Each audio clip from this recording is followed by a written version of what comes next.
Selamat datang di Pojok Santai. Sebelum Anda mendengarkan audiobook ini, kami menginformasikan bahwa channel ini adalah review audio dari buku yang ada di Indonesia. Untuk membaca keseluruhan buku ini, kami menyarankan membeli buku aslinya di toko buku kesayangan Anda, baik offline maupun online. Keberadaan channel ini dimaksudkan untuk membantu Anda mendapatkan pengetahuan dari buku-buku kesayangan Anda. Jangan lupa untuk subscribe, like, dan komen. Selamat datang di Pojok Santai, channel khusus yang membahas komik dan novel dengan cara asyik. Untuk pertama kalinya, Wiro berjumpa dengan pendekar papan atas yang terkenal dengan julukan Dewa Arak. Siapa dan seperti apa pendekar senior ini? Yuk, langsung saja disimak video kali ini. Kau kelewat memuji orang muda, jawab Dewa Tuak pula. Aku sudah lihat kau sejak dari ujung pedataran Gersang sana. Kutunggu kau sampai ke sini, tapi sampai di hadapanku, kau menolak undanganku. Mungkin tuaku ini kurang baik. Tidak harumkah? Si pemuda berpikir sebentar. Agaknya tak menjadi halangan kalau dia menerima undangan Dewa Tuak dan bicara-bicara dengan orang tua itu di puncak pohon. Mulutnya dikatup rapat-rapat, kedua tangan mengembang ke samping dan kedua kaki menggejot bumi. Maka laksana seekor elang melayanglah pemuda itu ke puncak pohon. Puncak pohon itu selebar meja bundar luasnya, meski tidak beranting dan bercabang, serta tak berdaun lagi. Namun, di tempat setinggi itu, sejuk juga rasanya. Aku terima undanganmu, Dewa Tuak, kata pemuda seraya duduk di satu bagian yang menonjol bekas patahan cabang pohon. Hahaha. Dewa Tuak girang sekali. Memang tak ada ruginya menerima undanganku, anak muda. Tuak enak, tempat duduk bagus. Seantero daerah sini bisa kau lihat dengan jelas. Memang, ketika duduk di atas pohon itu, si pemuda dapat melihat pemandangan indah sejauh mata memandang. Dewa Tuak segera ambil salah satu bumbung tuaknya dan memberikannya pada tamunya. Kau biasa minum tuak, anak muda? Si pemuda itu menjawab. Pernah juga, padahal seumur hidupnya, baru hari itu dia melihat dan membual, serta akan merasakan minuman yang bernama tuak itu. Disambutinya bumbung bambu itu dari tangan Dewa Tuak. Sementara Dewa Tuak mengambil bumbung yang satu lagi, dia masih juga berpura-pura menikmati pemandangan sekelilingnya. Ayo orang muda, silakan diminum. Dewa Tuak mempersilakan. Kau harus tahu, tuaku ini tuak murni. Kalau belum biasa, nanti kau bisa mabuk atau pusing dan mengelinding dari pohon ini. Hahaha. Si pemuda tertawa. Ditempelkannya bibirnya ke tepi bumbung bambu. Sedikit saja tuak itu menjalari tenggorokannya, maka seluruh badannya menjadi hangat. Pemandangannya menjadi jernih, sedang pikirannya merasa tenang. Bagaimana rasanya? Tuakmu betul-betul bagus sekali orang tua. Tak salah kalau kau namakan tuak dari kayangan. Hihihihi. Dewa Tuak tertawa senang. Kau ini datang dari mana anak muda? Barusan sih dari Jatiwalu. Jatiwalu kampung jelek, banyak rampok, kata Dewa Tuak pula. Dan rampoknya orang situ-situ juga. Si pemuda berpikir kalau Dewa Tuak tahu apa yang terjadi di Jatiwalu, kenapa dia tidak turun tangan? Dewa Tuak agaknya maklum dengan apa yang terpikir oleh si pemuda.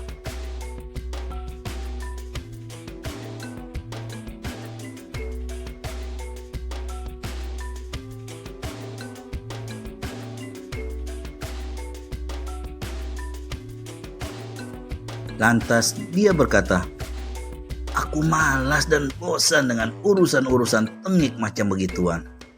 Karenanya, ku biarkan saja apa yang terjadi di kampung itu. Orang kampung sana agaknya tidak mau peduli dengan nasib mereka. Lebih senang ditindas.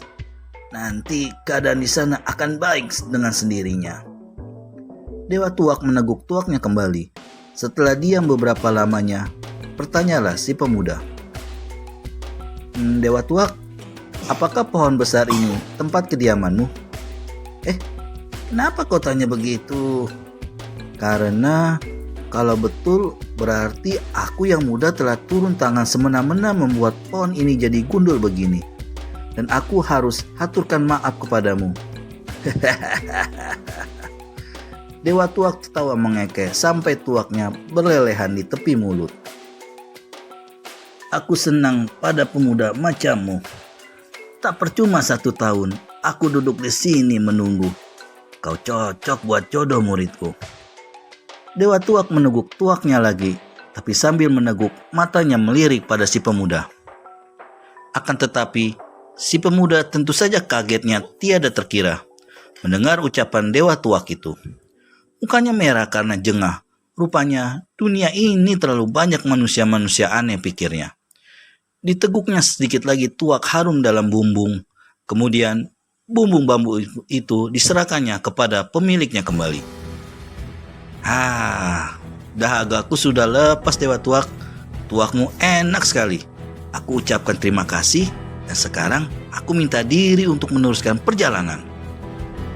Orang muda, matahari masih belum bergeser, angin masih sejuk, dan pemandangan indah masih banyak yang belum kau lihat. Kenapa mesti ke susu? Si pemuda tersenyum. "Kurasa sudah cukup. Di lain hari, jika ada kesempatan, aku yang muda ini pasti akan membalas undangan serta suguhan tuakmu yang enak itu." Dewa Tuak letakkan kedua bumbung tuaknya di punggung. Tepuknya bahu pemuda itu. "Kau tak boleh pergi, anak muda. Kau mesti ketemu dulu dengan muridku. Kau berjodoh dengan dia. Mari kita turun." Dewa Tuak menarik lengan si pemuda dan keduanya loncat turun ke tanah laksana 2 ekor burung Raja Wali. Tapi sampai di tanah, si pemuda segera lepaskan tangannya yang dipegang dengan halus. Dia menjura hormat. "Lain kali kita bertemu lagi ya, Dewa Tuak. Terima kasih atas suguhanmu." Tapi baru saja si pemuda berlalu beberapa tombak, tubuhnya sudah terhenti dan tertarik ke belakang kembali. Seutas benang sutra halus telah melilit pinggangnya. Ternyata Dewa Tuaklah yang empunya benang itu dan menariknya. "Anak muda, aku sudah bilang kenapa buru-buru. Kau belum ketemu dengan muridku. Mari." Kalau bukan berhadapan dengan Dewa Tuak, mungkin si pemuda sudah keluarkan semprotan memaki. Namun saat itu, dengan menahan hati, berkatalah si pemuda,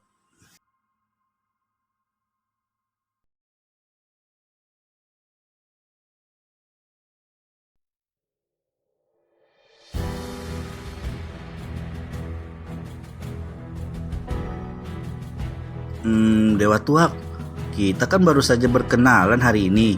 Manusia bodoh dan jelek macam aku ini mana pantas dijodohkan dengan seorang murid pendekar besar macam kau. Masih banyak orang lain yang lebih pantas." Pemuda itu hendak berlalu lagi, tapi benang sutra halus itu masih juga meliliti pinggangnya. Meneliti sutra halus itu, si pemuda bukan tak mampu untuk memutuskannya. Tapi dia khawatir itu akan membuat Dewa Tuak tidak bersenang hati. Sementara itu, didengarnya Dewa Tuak mengeluarkan suara suitan aneh. Sesosok bayangan ungu muncul di hadapan pemuda itu. Dan nyatanya adalah seorang gadis berpakaian ungu dan berpita ungu. Melihat paras gadis ini, mau tak mau, pemuda rambut gondrong itu tertarik juga. "Orang muda, kau lihat sendiri. Muridku toh tidak jelek. Bagaimana?" Paras si pemuda jengah sekali. Gadis baju ungu lebih-lebih lagi. Ditundukkannya kepalanya sampai dagu dan dadanya hampir menempel. "Muridmu memang cantik, Dewa Tuak," kata si pemuda. "Tapi tampangku yang terlalu buruk sehingga tidak cocok. Sebaiknya cari pemuda yang dia sukai sendiri, Dewa Tuak. Selamat tinggal." Habis berkata demikian, si pemuda sentil benang sutra yang melilit pinggangnya.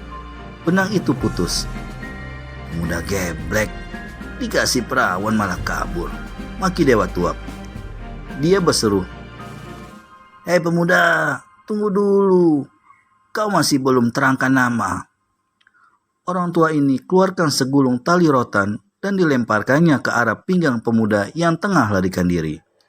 Si pemuda yang tahu dirinya hendak dilibat kembali, pukulkan telapak tangannya ke belakang. Sesiur angin kencang menduruk deras, menahan lontaran tali rotan, terus menyambar ke arah si orang tua. Dewa Tuak terpaksa loncatkan diri ke atas karena maklum angin yang datang menyambar itu bukan angin biasa. Sambaran angin memberantakan semak belukar rendah, kemudian menghantam pohon kayu besar. Krak! Tak ampun lagi, pohon raksasa itu tumbang patah dua. Dengan suara berisiknya hampir terdengar di seluruh lereng bukit. Dewa Tuak geleng-gelengkan kepalanya. Sayang, katanya. "Sayang aku tak dapatkan itu pemuda." Ketika dia memasukkan tali rotannya ke balik pakaiannya, orang tua ini terkejut. Pada bagian pohon besar yang masih berdiri di tanah, tapi akar-akarnya masih bersabutan keluar, kelihatan tertera 3 buah angka 212. Dewa Tuak memandang pada gadis. Baju ungu di sampingnya, lalu memandang lagi pada 3 buah angka di batang pohon dan leletkan lidah, kemudian merenung.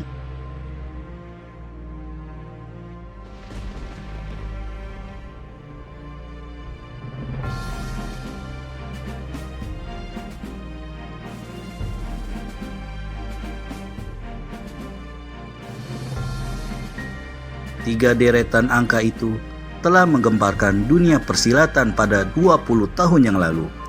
3 deretan angka yang berarti maut bagi kaum persilatan golongan hitam. Apakah kini angka 212 itu telah muncul kembali?